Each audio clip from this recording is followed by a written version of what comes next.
Hello students, revision के समय किया हुआ एक ऐसा गलती जिसके कारण आप जब एग्ज़ाम देने जाते हो तो बहुत सारे क्वेश्चंस का आंसर अटैम्प्ट करने समय आपको स्टार्ट नहीं मिलने के कारण वो आंसर छोड़ कर आ जाते हो।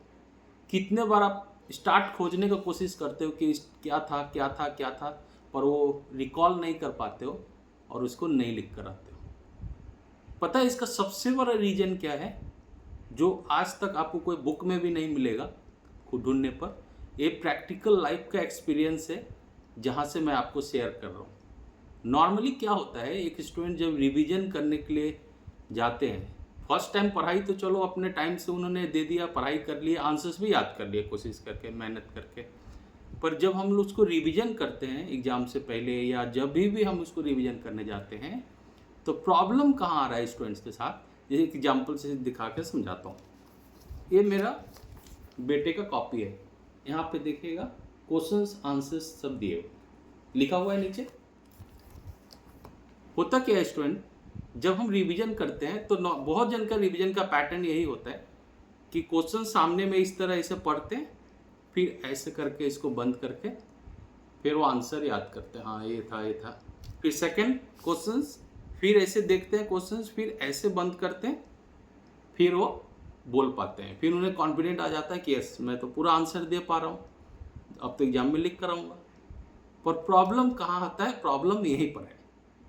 जब भी आप देखिएगा रिवीजन के टाइम में जब वो क्वेश्चंस देखकर जब ऐसे छुपाने जाते हैं ना, छुपाने जाते देखिएगा तो ना चाहते हुए भी एक टाइप का चीटिंग हो जाता है। जब छुपाने जाते हैं आपको स्टार्ट पहले ही दिख जाता है और उसके बाद जल्दी जल्दी पूरा आप बता देते हो, तो लगता है कि ये तो मुझे पूरा अच्छे से याद है, पर एग्ज़ाम में तो वो स्टार्ट मिलता नहीं है।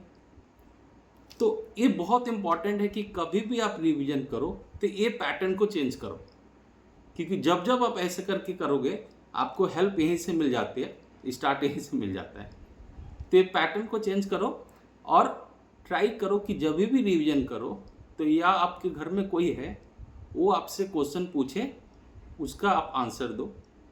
और अगर घर में सपोज सब बिजी है अपने टाइम शेड्यूल में, तो उस क्वेश्चंस को कोई एक कॉपी में लिख लो, ओनली क्वेश्चंस को, ज़्यादा टाइम नहीं लगेगा।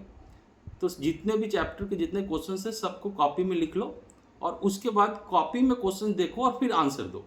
अगर उस समय नहीं फंस रहे हो अगर बोलने में, डैट मीन्स पूरा स्टार्टिंग टू एंड आपके दिमाग में क्लियर है।